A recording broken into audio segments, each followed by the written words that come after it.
What's going on, guys? I hope you all had a happy and healthy, safe holiday season. The purpose of this video here is to show you guys how to set up the LG Nanocell 85 for next-gen consoles, specifically the Xbox Series X and the PS5.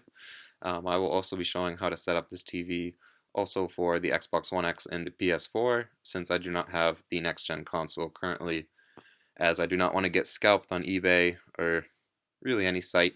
I'm really looking to just trade in my current system and get the upgrade for a cheaper price. But so for this TV, the really great thing about this TV is that for the 49-inch, it's only $600. And if you're going to buy a TV that has the same kind of capabilities, the price point is normally going to be over $1,000. So this TV really is pretty affordable if you're trying to check off all the requirements of the next gen systems. So here, I'm recording on a Mac, so obviously the quality isn't going to look that great in person. Trust me, this TV looks really quite good for gaming. I would not suggest picking up this TV if you're going to just use it to watch TV, like television or cable, or really just stream apps like Netflix. It's really meant and built for gaming. It's meant to reduce the input lag and to use HDMI 2.1 capabilities. So to really provide an ultimate as close to gaming PC experience in a living room as possible. I would highly suggest going for a different TV if you're not going to game on it. So for this TV, with the settings, you're going to want to, first things first, go to all settings. And we're just going to look at the advanced settings of this TV first. We're just going to look at the HDR settings. So under picture settings, we're going to go to additional settings. These are all kind of the advanced settings of this TV. HDMI Ultra Deep Color. I just have, you just select basically whatever HDMI port you have your gaming systems plugged into on the back of the TV. There are two ports on the back of this TV that support HDMI 2.1 for 4K gaming at 120 frames per second or hertz.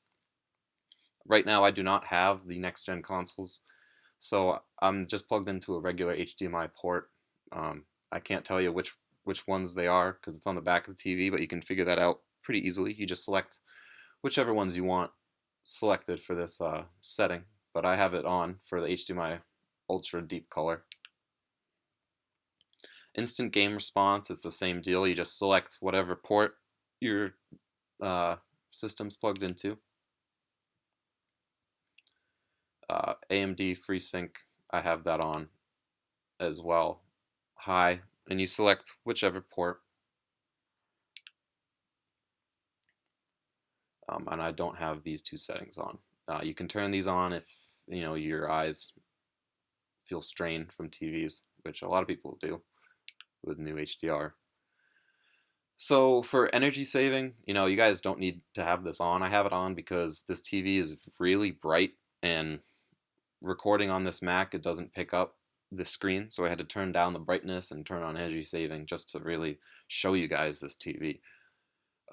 But you also want to go to picture mode settings, and in here I have contrast set to 100. You're going to want to set your picture mode to game, I'm assuming, because most of you are probably gaming.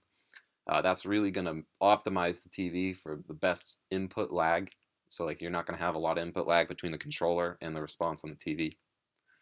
So here I have contrast at 100. I turn my brightness down for the pointless of this video, so I have it at 45. I have sharpness at 25, color at 100, and tint at 0. And here you want to hit apply to all inputs. If you don't, none of these will save, which I noticed once I started gaming, that the game looked really bad, and I went back and checked and none of it saved. So you also want to go into advanced controls here. Set dynamic contrast to medium, that's why I like to have it on. Super resolution I just have set to low. That's really just for using the TV for like watching TV, not really for gaming that much. Color gamut I have set to wide, and the white balance you're going to want to adjust here. For the color temperature, this TV seems to set a bit warm once you really push the HDR out of it, so I like to set it to cool. And again, you want to apply to all inputs.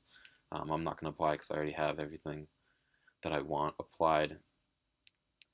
You can also, so you're going to want to go back here and go into picture options. Here you can adjust black level. So I have mine just set to auto. And you want to turn local dimming off, LED local dimming. You want to switch this off.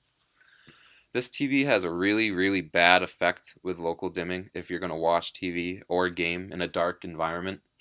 Basically, that is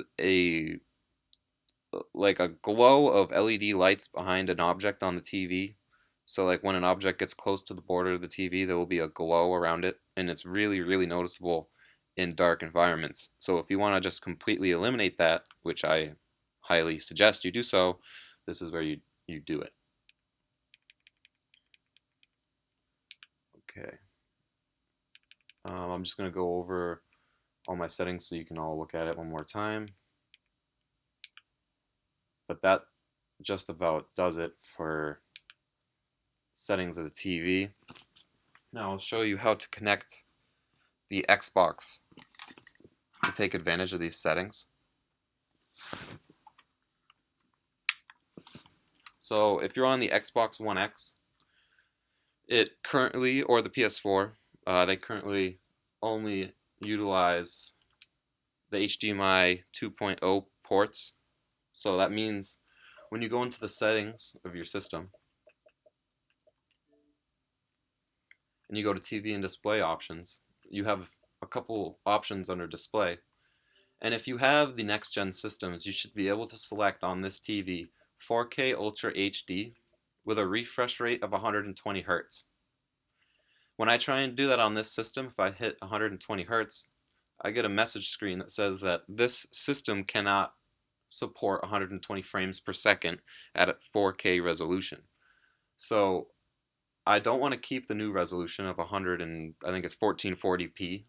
So I'd rather game at 4K at 60 Hz since I'm on the Xbox One X, and I believe if you put this to run at 120 frames per second, since most games don't support that and the Xbox One X doesn't support it either, I realized if I load up games with those settings on, my TV kind of duplicates frames to kind of make up for where my hardware and the systems kind of are at fault, and it really puts the performance down in my games. So I do not suggest that. So once you upgrade your system, you're going to want to put it at 4K 120 Hz. But I'll show you guys how this TV looks on A Plague Tale: Innocence. Again, this isn't in person, this is on my laptop recording my TV, but it's a pretty good TV. Definitely highly recommend. Thank you for watching.